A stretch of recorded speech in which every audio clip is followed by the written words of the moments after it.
Hi everyone, in this video I will show you that how you can download and install Farmer Against Potatoes idle game on your PC.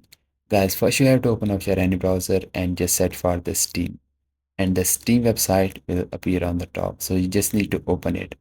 And here you will see the login option on the top. So you just need to click on that and log into your account. And if you don't have an account, then just simply create one.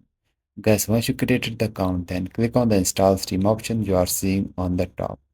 And here just download the Steam and install it into your PC. Guys, this is very simple and easy. Then you have to open up your Steam and log into your account. Then click on the top search box and just type here the game name, which is the Farmer Against Potatoes Idle.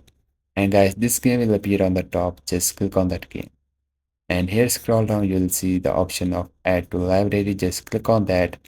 And now this game was added to your Steam library. Just go to your Steam library and you will see this game and just click on the install. Guys, this is how you can download and install this game. If you find this video helpful, so please like it and I will see you guys in the next video.